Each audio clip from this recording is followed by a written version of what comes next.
I'm going to talk about not talk about microkernel related stuff, but I'm going to introduce our project, which was started with the inspiration of the microkernel stuff. So I'm Hajime from Japan, and I'm going to start with why we started this project. So as you might know, or you will be familiar with this, there are plenty of the projects that is trying to emulate or mimic the Linux kernel behavior in the different shape of the software. Like Microsoft invented the drawbridge project, which was started as a library operating system, but they are now forming as another software which is called Windows Subsystem for Linux, which tries to emulate Linux binary executable on top of the Windows operating system without any virtualization, hypervisor technologies. And Google also trying to introduce another project which is called the gvisor. This is kind of a sandbox for the container environment which emulates the Linux kernel feature in the user space in Go languages. And another academic project like Graphene also offers similar facilities. They provide the Linux compatibility layer in the various operating systems, as the drawbridge project that has been doing. So they offer the Linux binary compatibility in various operating systems, not only for the Linux, but also Windows, Mac OS, and the BSD stuff, and BSD family, as well as the different execution environments like Intel SGX extension. And the final project I mentioned here is NOAA, which is another compatibility layer project running Linux application on Mac OS.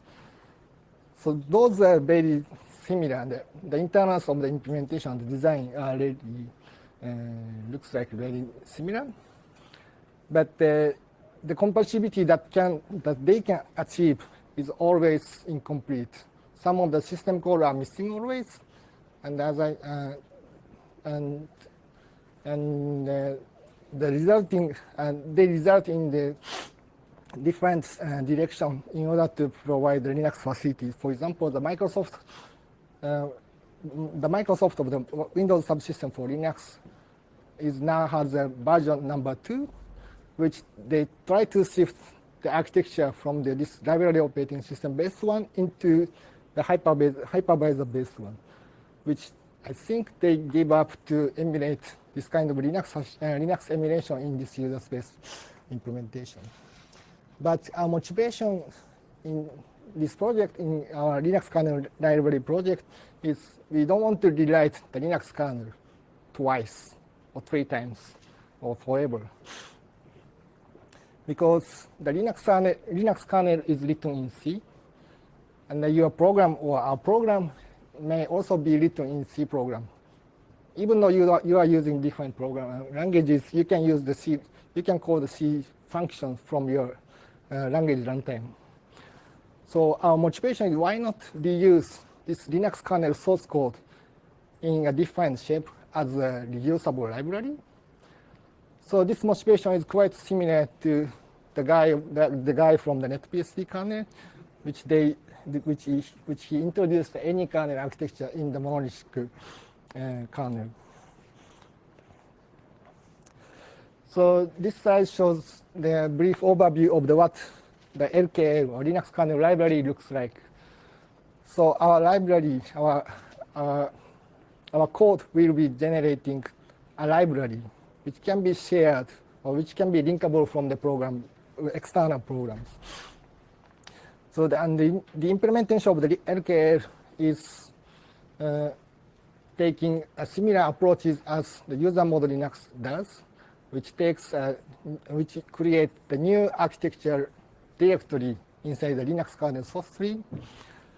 But this architecture is totally hardware independent. We are trying to outsource all the hardware-dependent code inside the architecture code into the different one, which are described in the bottom part of this architecture. And by taking this design, the Linux kernel's code can be executable in the various environments. So far, we have experience with running this Linux kernel code on the Linux user space without any kernel interaction. And we can run also this library on Windows operating system, FreeBSD, and Android user space application. And some of them were playing with this code in the UEFI bootloader. And some of them are also playing with using this portion is the unikernel, as a unikernel. So if you look at this program, this program as a user space network stack, because you can use this library which contains the TCP implementation inside the library, and your socket program can call this library without interacting with the kernel. So there are plenty of the user space network projects which I listed in the part of all of the project. So most of them are trying to achieve the high-speed performance with the user space execution because they can eliminate the context switch overhead between the user and the kernel mode interaction. But they usually suffer from the application interfaces because they use their own interface for the application. Some of them provide the POSIX layer compatibility for this kind of user space network stack, but it's not always complete. It's not always complete, like some of them lacks the EPOL support for the library. But our goal should be identical to what Linux can do. So both two should be the same in our motivation. So the internal of the architecture is, as I mentioned, we are trying to create the newly introduced architecture inside the Linux kernel tree by eliminating hardware or underlying layer dependency inside this architecture. And the outsourced portion of this architecture, like accessing the hardware resources like a clock, memory, or process scheduling, this kind of detailed information should be contained inside this host environment, which can solve all the underlying layer dependency inside this host environment.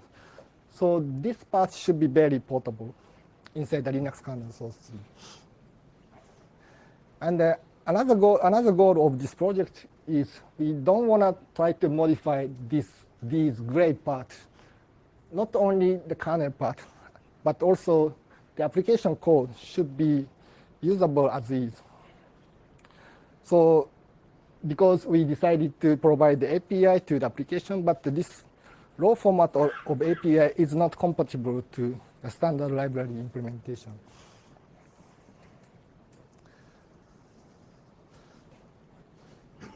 So the first part of the host backend is located under the newly introduced architecture, which try to unify the interface between across the different environments.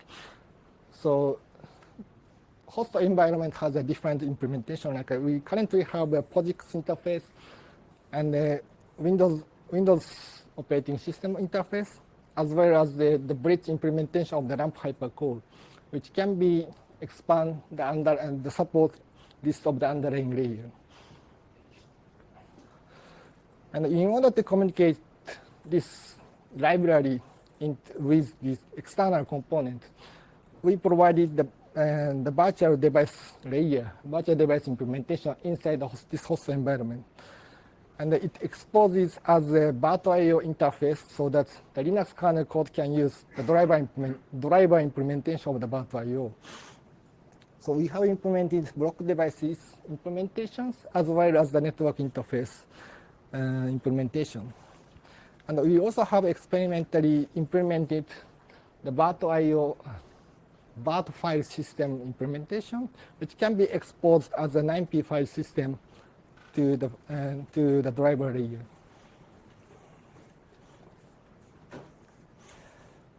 So this can be almost explained in the previous slide, but so second component is a CPU independent architecture implementation inside the Linux kernel tree. And the third component is application interface, which is located on top of the kernel implementation. So with LKL, we expose our own system call API, which is called LKL system calls. But this system call is not compatible, as I mentioned before. So we provided the various ways to access this interface from the application. So the first API is the LKL system called raw API. So if you have an application and if you want to use LKL, you have to rewrite the system call part of your application by replacing the symbols from the socket to the LKL sys prefixed one. So this API is is slightly different from the typical standard POSIX API, because this is the entry points of the Linux kernel. So the error number and the return values are slightly different from the POSIX API. So another interface that we provided right now is the so-called hijack library, which is basically based on the dynamic translation on the runtime by LD preload. So if you have a socket, if you have a POSIX API application, and you don't want to rewrite the application, you don't want to rebuild your application, your binary can be translated with this additional library. But it has a limitation that some of the standard library implementation makes some of the symbols invisible from the application side. So you cannot rewrite such a symbol. So in that case, your application may not work well. So another API is our own standard libc implementation. Right now, we use the master libc as a standard library implementation, and we ported this master libc as to be able to use the LKL from the user space code. So I'm gonna share you some of the use cases that we use with this Linux kernel library, because this is library. If nobody uses this library, this software is useless. So I'm going to present our known use cases. But if you have, I wish you to have a more expanded use cases if you have a nice idea. So the first typical use case is to mount a disk image without root privileges. So some of the operating system has an experimental implementation of the file system in user space. Like if you have a ext4 file system image for the virtual machine, and if you want to modify these images on the foreign operating system, like on Windows operating system, you may have to use such an alternative implementation of the ext4, which may not cover the complete specification of the ext4.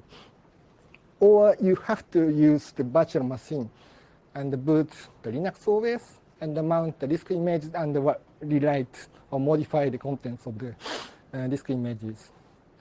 But you don't have to do such a complicated stuff. You can just use this library as a Windows application and modify it inside your user space program.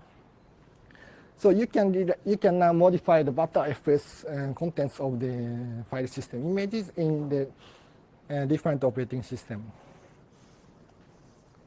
So another use case is trying to introduce the kernel feature in the very restricted environment, which you don't have a freedom to decompose the kernel space implementation.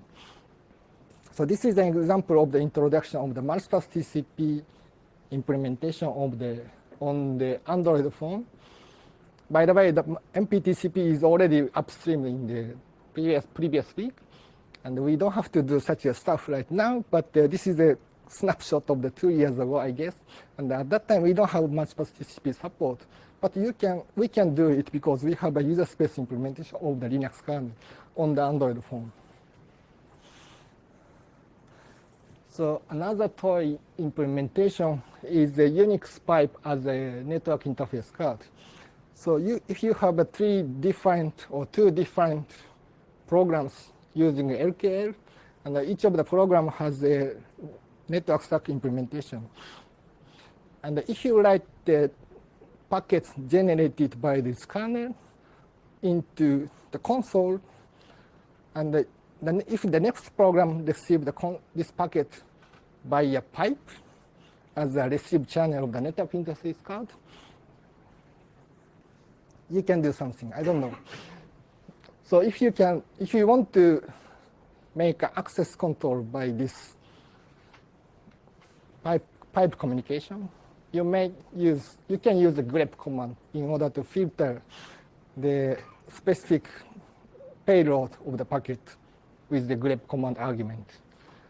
And if you want to duplicate the generated packet into some external program like a TCP dump, you can do with the T command by mirroring the packet into the different processes. That's almost it. And another example is trying to convert the Linux kernel code into the JavaScript program.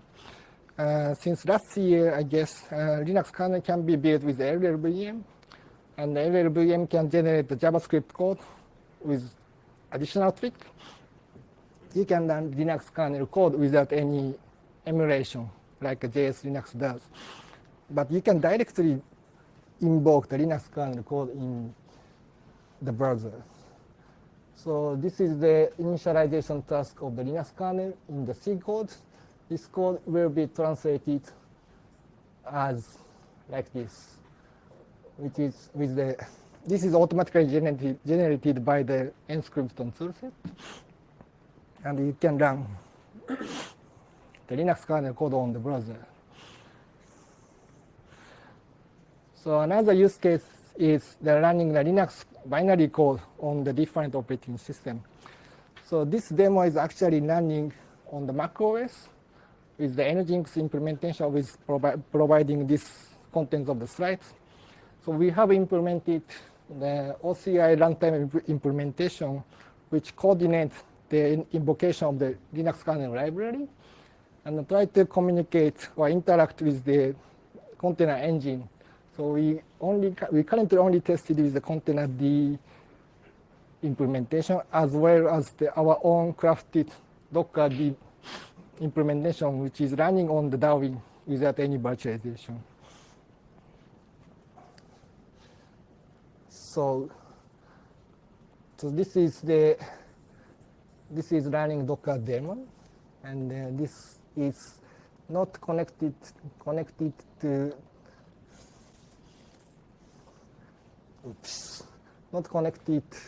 the Linux host, but running inside of this MacBook natively. And you can run the Docker run command with our own crafted images with Nginx command.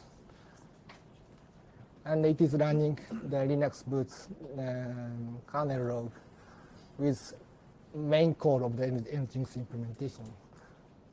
We actually need an additional configuration, but it's not.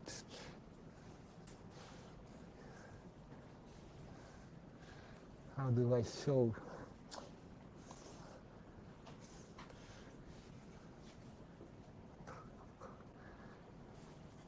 Okay.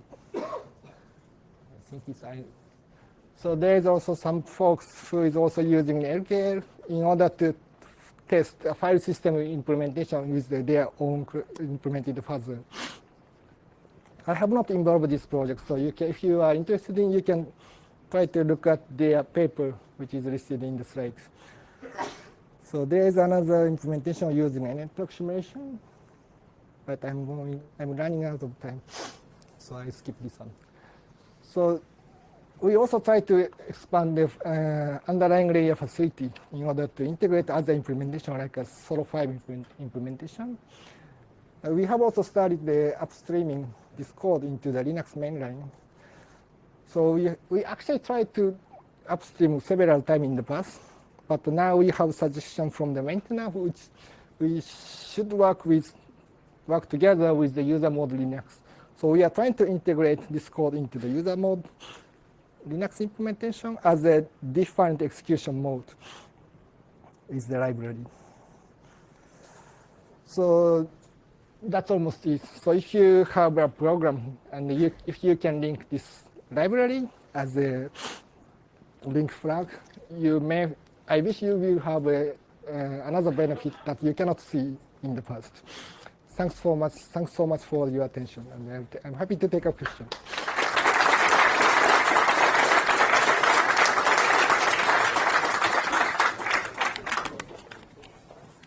Questions?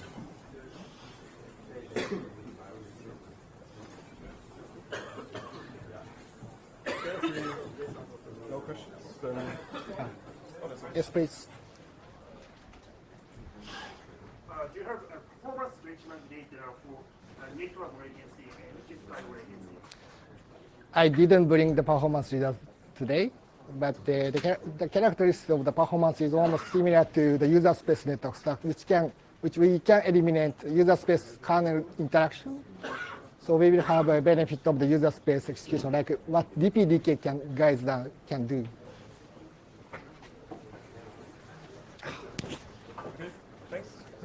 Okay. We have to wrap it up, I think. Thank you.